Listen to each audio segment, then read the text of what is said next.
Just loving this moment. Can we stay here forever?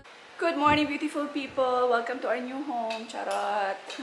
Empty pa. Wala pa kaming kainan, guys. Wala pa kaming kainin. Tapos, ano tawag dito? Ayan, o. Pakita ko si Aryan. Gait si Aryan. Ayan. Good morning. Morning. Rice kami sa umaga. Sila, yung kids sa amin. Pandesal. Good morning. Morning, morning. Wala pa kasi kami internet. Pandesal, kain tayo. Hindi pa kami tapos magligpit. Meron pa kami mga things na kailangan kunin sa bahay, like fridge, yan. Mag-walk kami, guys. Excited siya. Walking tayo sa bago nating neighborhood. Itsura ko, nakita ko. Aray, inanapakan ako. Ayan, which side? This one, this one. This side? Let's go this side.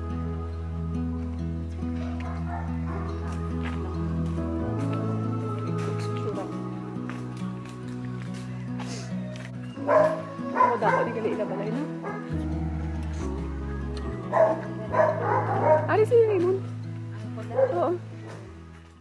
2 hours later. Dito ko, ngayon pa lang ako pipick up na from here to doon. Hindi nangyari sa salakyan ng here. Oh. Ngayon ko palang malalaman, guys, kung ang laki, di ba may kama kami dyan? Kung ilang minuto ang tatakbuhin ko papuntang school. Ay, by the way, pwede nito eh. Ay, nagidyo yan. Ayan. Laki ng aso, guys, diba? Great, ano yan? Great Dane? Tama ba? Great Dane. Ayan, guys, let's go. Check natin kung ilang minuto. Kasi dati ang bahay namin, diba, mas malapit talaga sa school. Yung pinaka-first na school ni Aryan is sobrang lapit. Ayan, wait lang. Yung pinaka-first school ni Arya, sobrang lapit, diba? As in, walking distance lang siya, guys. Dito pa ako sa loob ng subdivision, by the way. Tapos,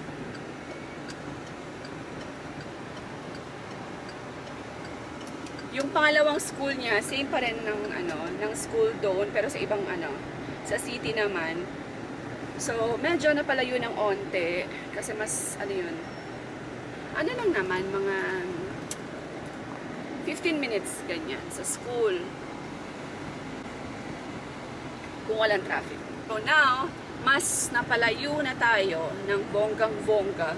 Malayo ito, guys, itong Mandurriao, diba? Sa mga taga-Iloilo, malayo ang Mandurriao sa city. Hindi naman malayo, guys, pero kasi yung traffic talaga yung nagpapalayo. Kita niyo, medyo malayo kami sa entrance. Hindi naman malayo. Para lang, 6 na liko. Ganyan, yung layo namin sa entrance. Hindi siya kasi wala kami sa main road. Nasa medyo looban kami ng part ng subdivision. Kaya gusto namin kasi tahimik talaga siya, guys. Hindi siya Ayan, so yan, now lalabas na tayo sa highway. So I will stop vlogging. I will stop yaw-yaw na. Yes. Hey guys, Ate Arya is here. It took me 30 minutes, mga besh. So, actually kasi maaga eh. Hindi actually walang ang dami actually bit. Walang traffic kasi 10 pa lang. I mean 10:30. So, feeling ko pag traffic to, pag uwian na talaga kasi may exam sila Arya kaya maaga silang uwi. So, pag traffic, baka abutin ako ng 1 oras. We're home, mga besh. Another 30 minutes. So, total of 1 hour ang biyahe back and forth. Your exam was good, right? Yeah. What was the exam? Bible, English? What is it? I think it's Bible and maths. Oh, you finished Bible and math. Okay. I hope I get good score. Huh? I hope I get good score. Yeah. Is it hard? No. I didn't. Okay, let's have lunch na. Magla-lunch na kami, be. Ashka? Ah? Ay, naku, nang, no. Hala ka. Guys, marunong na magtasa.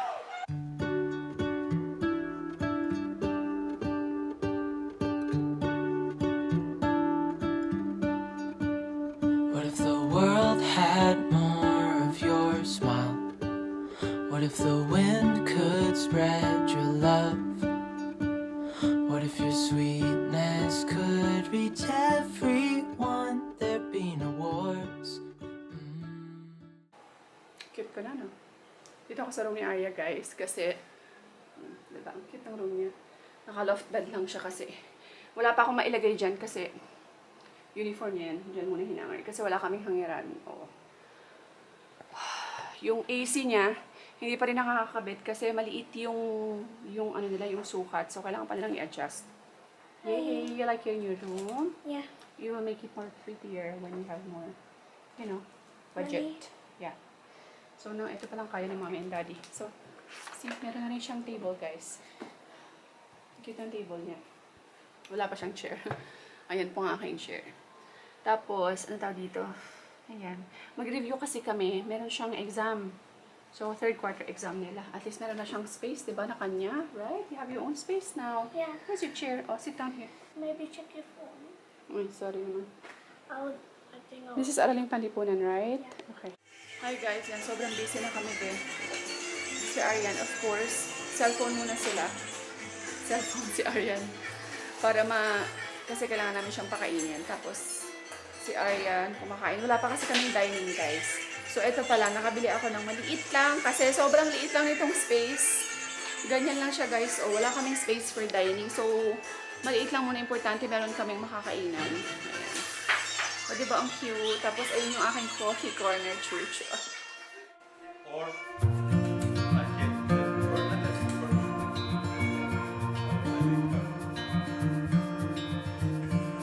Close your eyes.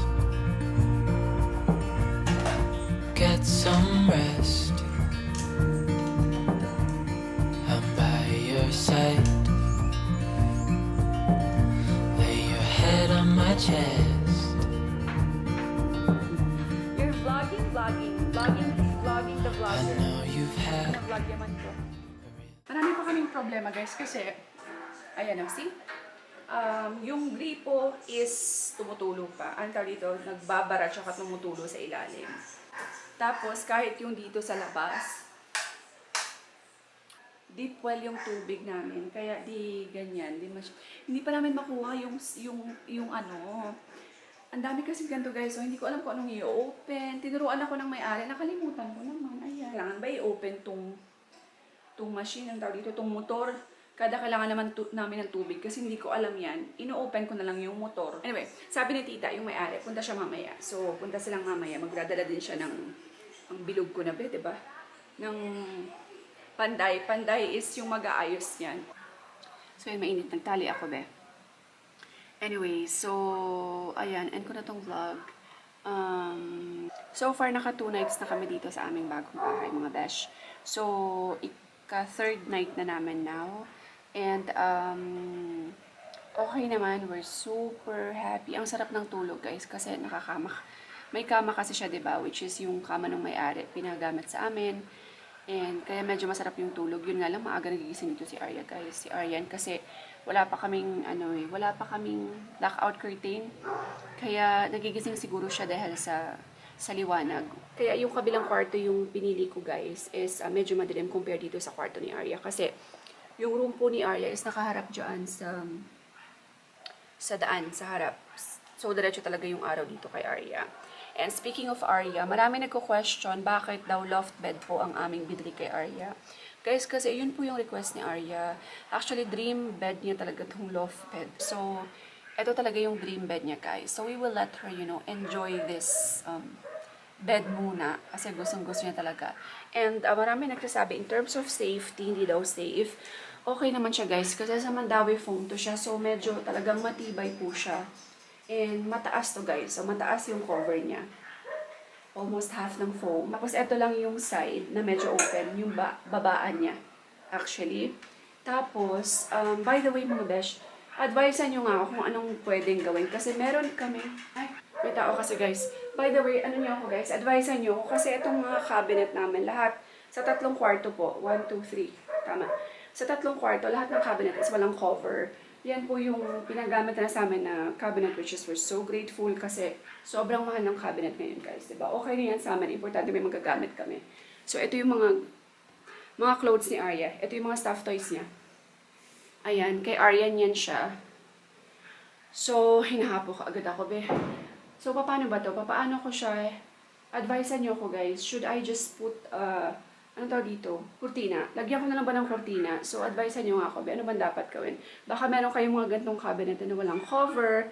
So, I would appreciate your advice. Yung struggle lang pala namin din, guys. Meron kaming struggle. So far, for the past few days namin dito, 2 days, is yung lababo sa kitchen and yung lababo po sa dirty kitchen. Pareho siya, guys, na barado. So, barado pareho at tumutulo po siya. Hindi lang siguro nila masyado na ayos pa yung paglipat namin. Kasi, hindi na siguro nila na double check lahat ng paglipat namin. Kasi nang madali kaming lumipat, guys, diba? Dahil nga sa nangyari sa amin, may nagransak sa aming sasakyan and pumasok sa aming garahe. Kaya nagmadali talaga kami. Kinausap namin yung may-ari, pwede na kami makalipat. Pwede na namin makuha yung susi. Kaya na-report ko na naman siya sa may-ari. So far yun lang. Ang hirap nung walang lababo. Tinry namin siya talagang barado talaga. Si Alp, tinry inayos. Hindi talaga kaya. Kailangan talaga ng mekaniko. Anong tawag doon? Kailangan talaga ng panday. Kailangan talaga ng panday na mag-aayos. So, sabi nila within today, pupunta daw. Baka busy, so tomorrow. Pa-follow up ko na lang ulit tomorrow. So, sana makapunta na sila tomorrow para maayos yung sink. Yun lang. So, yun. Sana maayos na bukas yung mga sink. Yun lang. But so far, we're so happy. Sobrang tahimik ng place, ng neighborhood. Tama lang yung laki ng sala. Tsaka yun nga lang yung kitchen. Wala lang siyang dining, but it's okay. Tama lang naman yung nabili kong lamesa, diba? Maliit lang siya, guys. Good for 4 seaters lang siya. For the meantime lang, importante may makakainan kami. Kasi yung lamesa namin dun sa desk ko is sobrang laki. Gawa kasi yun ni Papa, diba? So, ano yun siya? DIY, made by my father dear. So, nandyan pa rin naman yung lamesa. Gagamitin ni Papa sa kanyang dirty kitchen. Sa pag-work niya, pagluluto. Tapos, ayan, yun lang. Sorry kung maikli lang tong vlog, guys. Kasi medyo busy pa talaga kami. As in, nasa, ano pa kami, adjustment pa. Tapos marami pa rin naayos talaga. Kung saan-saan sulok. Talagang may naayos pa kami. But don't worry, every other day, magpo-post na po tayo ng vlog. Kasi medyo relax na ako dito. And may space na ako. Diba? Si Arya nasa school naman.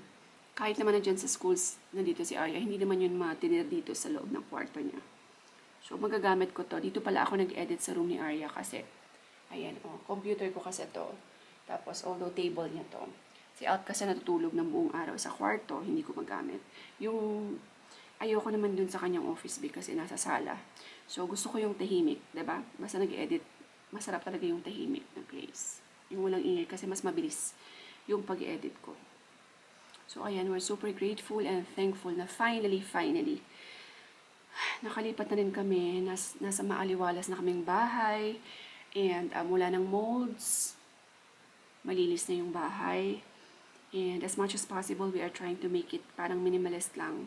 And sa taas din, pinaplano namin silang bigyan ng gift ng yung parang inflatable pool, guys. Yan. Parang yun yung Christmas gift namin sa kanila ng magkapatid doon sa taas. Sa 3rd floor. So, ayan, yun lang. Anyway, thank you all so much, guys, sa continue nag-support sa amin. Maraming salamat for watching the vlogs. And for not skipping ads, thank you so much. Kailangan ko ng paayos ng ngipin ko, guys. Kasi talagang, basag yan, by the way. Nabasag siya. Until now, hindi ko pa napapaayos. Mas maraming mas importante kasing bagay kaysa dito. You know. Tapos, ano ba yung sabi ko? By the way, meron pa po akong natitirang mga mugs. Sa mga gusto pang humabol, DM nyo lang ako, guys. Mga animal mugs po yung aking tinitinda na merch. Pwede po siya pang kids, pwede nyo pang regalo sa inyong mga inaanak at inyong mga anak or apo, ganyan. So, yan. DM nyo lang po ako. Marami pa akong stocks for animal mugs. And meron din po ako mga cups na naiwan pa. White cups. So, yun lang, guys. End ko na tong vlog. Thank you all so much for watching. God bless everyone. Stay positive all the time. And we will see you next time.